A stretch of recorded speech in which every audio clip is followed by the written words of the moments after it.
Shalom, selamat pagi saudara-saudara yang dikasihi Tuhan Yesus. Apa kabar di hari ini?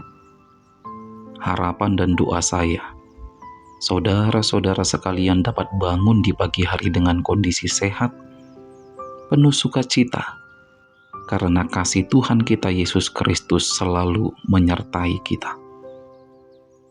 Hari ini kita akan bersama-sama kembali mendengarkan, merenungkan, dan melakukan firman Tuhan. Maka sebelum itu marilah kita bersatu di dalam doa. Kita berdoa. Damai sejahtera di bumi dan kemuliaan hanya bagi Allah. Firman-Mu adalah penuntun dalam kehidupan kami. Bimbinglah Tuhan setiap hati dan pikiran kami, agar tetap selaras dengan kebenaran firman-Mu. Di dalam nama Yesus Kristus kami bermohon. Amin.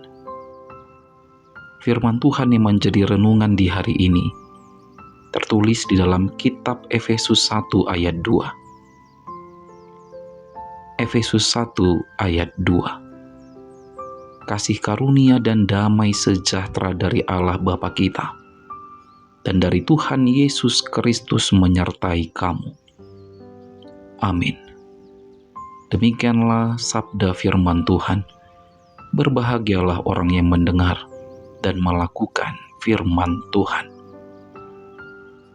Saudara-saudara, ayat renungan harian di hari ini merupakan bahagian dari salam Rasul Paulus kepada seluruh jemaat yang ada di kota Efesus pada saat itu.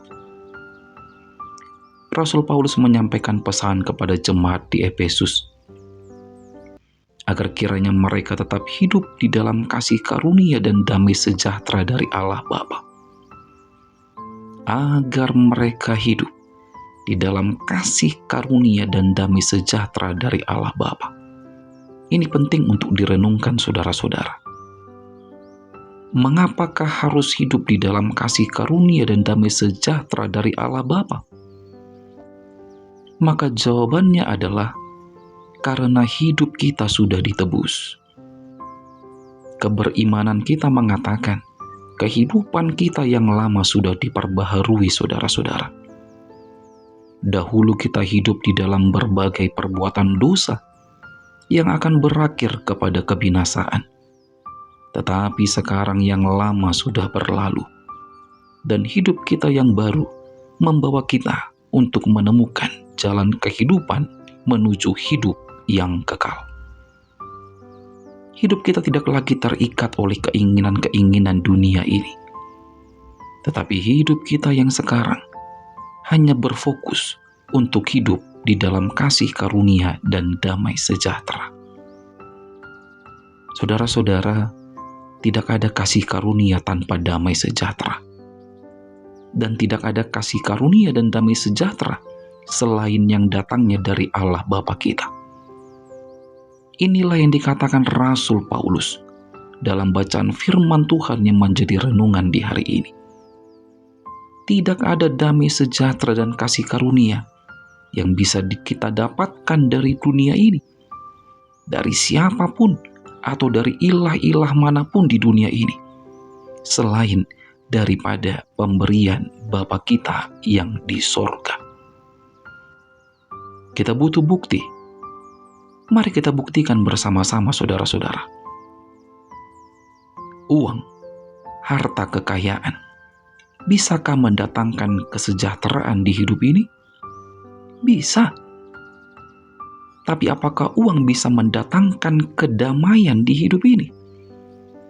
Adakah jaminan yang bisa kita pegang bahwa duit itu, uang itu, harta kekayaan itu akan menjamin kedamaian di hidup ini? Adakah saudara-saudara? Ingatkah kita perkataan Yesus yang berkata di dalam Matius 6 ayat 21, di mana hartamu berada, di situ juga hatimu berada. Hati kita, bahkan pikiran kita, hanya akan terfokus kepada harta dan kekayaan yang kita miliki. Dan tanpa kita sadari, kita tidak lagi dapat merasakan kedamaian dari Tuhan dalam hidup ini. Kenapa begitu? karena hati kita selalu dicemaskan oleh harta dan kekayaan yang kita miliki. Maka oleh karena itu saudara-saudara, hanya Bapa kita yang di surga. Sekali lagi, hanya Bapa kita yang di surga, Tuhan kita Yesus Kristus, yang dapat menjamin hidup kita dipenuhi dengan damai sejahtera dan kasih karunia. Amin. Selamat beraktivitas, tetap semangat menjalani hidup, dan jangan lupa untuk selalu bahagia. Kita berdoa. Bapa kami yang di surga, Bapa yang selalu senantiasa mencurahkan kasih karunia dan damai sejahtera bagi kami. Kami sungguh bersyukur dan berterima kasih atas kebaikan-Mu yang tidak pernah berkesudahan di hidup ini.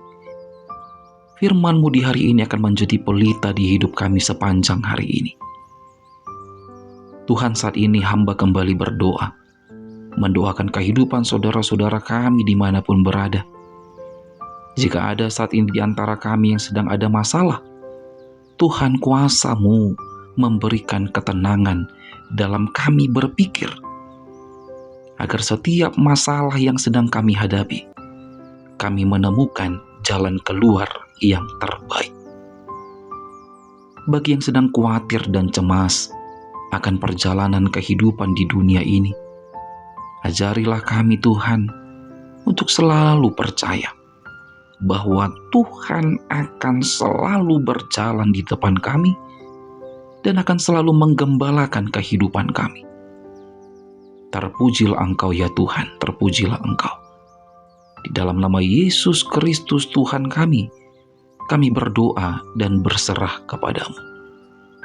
Terimalah berkat dari Tuhan Allah, kasih karunia Tuhan Yesus Kristus, dan kasih setia Allah Bapa, serta persekutuan Roh Kudus, kiranya menyertai saudara sekalian.